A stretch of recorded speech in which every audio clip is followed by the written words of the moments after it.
Good morning, my dear students. Good morning, my dear students.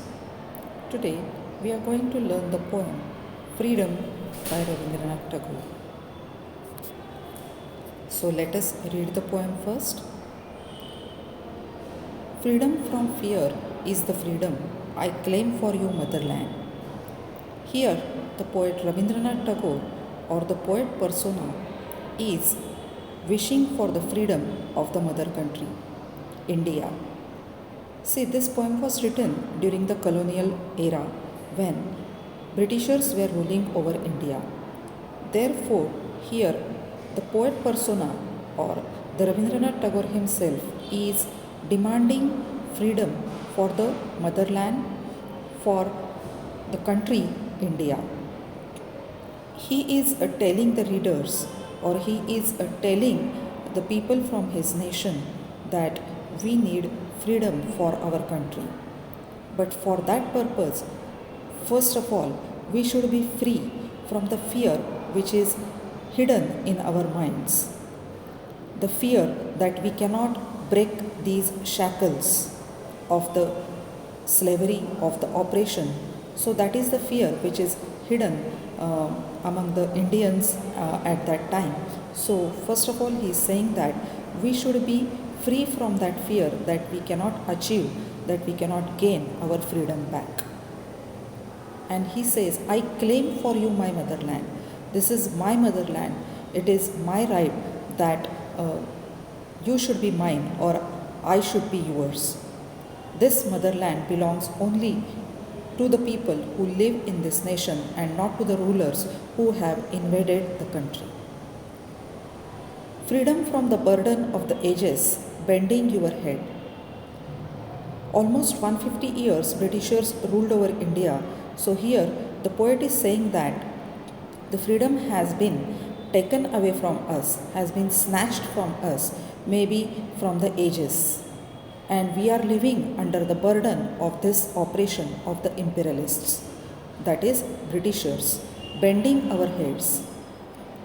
The people from India at that time, they used to bend their heads. They were not allowed to stand in front of the Britishers with their heads straight, or eye-to-eye contact was not allowed, because they were the rulers and they considered that we were their slaves.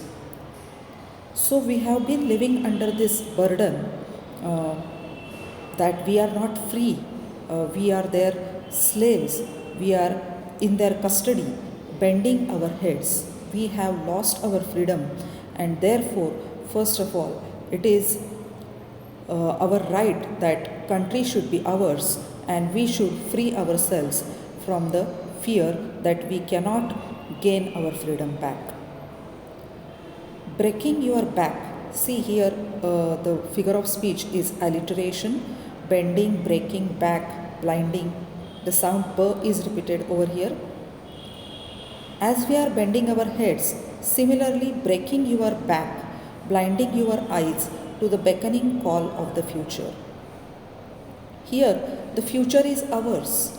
The poet is very optimistic. The poet persona, the speaker in the poem, is very optimistic, and he is saying that the future is ours, completely ours. The future is calling us, the freedom is calling us, but we have been blinded. We have become blind. We are afraid that we cannot gain our freedom back. So our eyes have been blinded by this oppression of the ages, by the suppression of the ages, by the injustice we have faced from these many years. So we are afraid that our backs have broken. Maybe physical assault is indicated over here, and also we are burdened by the mentality that we cannot gain our freedom. So the poet persona is here saying that breaking our back or blinding our eyes to the beckoning call of the future. The future is calling us, the bright future is calling us, but we are afraid, we are engrossed in the fear that we cannot gain our freedom back. Freedom from the shackles of slumber. Here is saying the shackles, they are very much, you can say, prominent. We are overburdened with our own shackles. Yes, the rulers are there, but the shackles of our mind, they have become more tight, and almost we are living in a slumber. We are almost living in the slumber of the slavery, of dependence. We are not in the mentality to gain our independence. So he is urging over here, he is requesting the countrymen to come out of that slumber in which we are sleeping. You pheasant, you fasten yourself in night's stillness. Okay, you have been engrossed in the night's stillness. Here, the night is used as a symbol, and dawn is used also as a symbol. Night is the symbol of the oppression, or night is the symbol that is the rule of the Britishers, the rule of the colonizers in which we were living. It was a dark night, it was a bad dream, but the future is ours, the dawn is awaiting. So you come out of that sleep. He is again and again, he is requesting the countrymen, he is requesting the people, the citizens of India, to come out of that night. Mistrusting the star that speaks of truth's adventurous path. He agrees that the path to the freedom, it is not an easy task, or it is not an easy path. It is full of adventures. It means it is full of challenges, it is full of obstacles. We have to struggle a lot. But he is confident that it is the path of truth, and don't mistrust the star of freedom. Your trust, your confidence in yourself, your confidence in the freedom of India will lead us to that star. That is the star, the shining star of the freedom, which is awaiting at the side of dawn. So come out of this night, look towards that bright star which is waiting for us on the horizon of the freedom. Freedom from the anarchy of destiny. Don't think that this is our destiny. We cannot come out of whatever is written on our foreheads or on our palms. Come out of that. Don't be engrossed, over involved in the anarchy of the destiny. Don't get disturbed by the destiny things. We can change our destiny. Destiny is in our own hands. The speaker is he is instilling the confidence in the countrymen that we can get back our freedom, which has been taken away from us many years ago. Whose cells are weakly yielded to the blind, uncertain winds. Here he is using the imagery from the sea of the voyage. The cells are weakly yielded to the blind, uncertain winds. Sometimes when we are on the voyage, when we are traveling on the ocean, through the ships or something like that, which are sailed, earlier they used to be sailed. So if the wind was strong on the ocean, the sails might get weaker. The sails used to get weaker by the strong winds. But he is saying that our sails, that our ropes of confidence, our ropes of optimism, they are very much strong, and we are sure that we are going to get our freedom back. So don't surrender to the weakness. Don't surrender that this power or this anarchy of the oppression will weaken us. We are very much strong. And the aim to the hand, ever rigid and cold as death. Don't surrender to the cold and rigid, what you can say, oppression. It is almost like the death. But remember that our hands, they have the powers. If our hands are together, if we are united, if we are walking on the path of the truth, united towards our aim, then we are sure that we will get our freedom back. Freedom from the insult of dwelling in the puppet's world. See, the rule, when we were living under the rule of the Britishers, he is calling that world as the world of the puppets. The Indians or the citizens or the people in India, they have become puppets in the hands of the rulers, that is Britishers. They were, they made us laugh, they made us cry, they made us dance. Means our ropes were in their hands. Our what you can say, our all.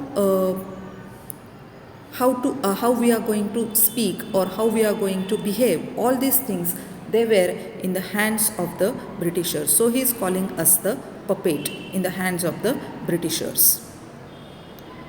Where movements are started through the brainless wires.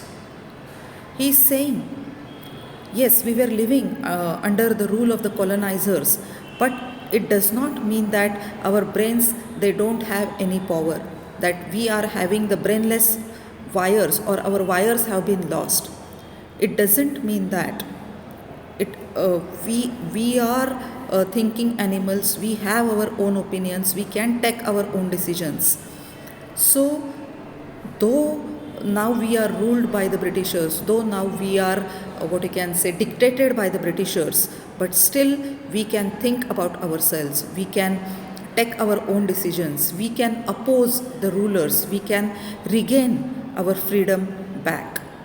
Don't surrender. Again and again the poet is saying that don't surrender to the rulers, don't surrender to the mentality of the what you can say weakness. Please be strong. He is urging the readers as well as the people at that time.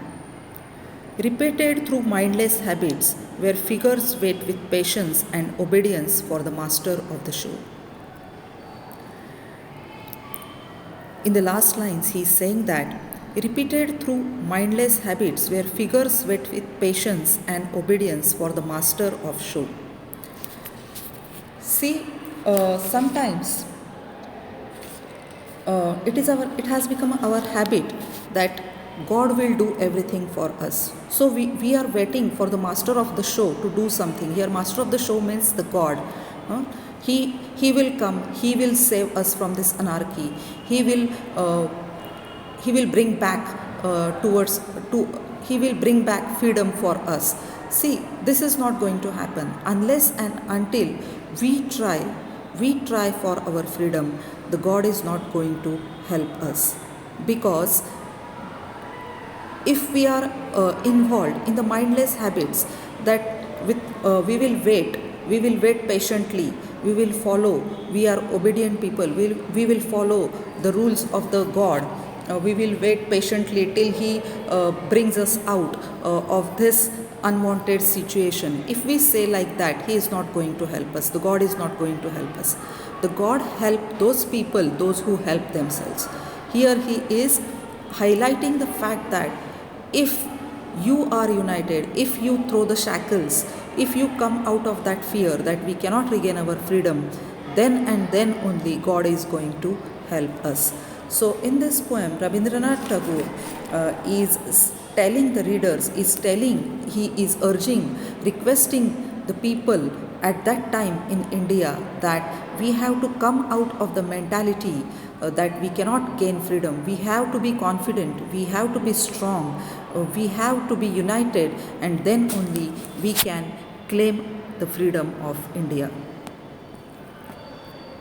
Thank you very much.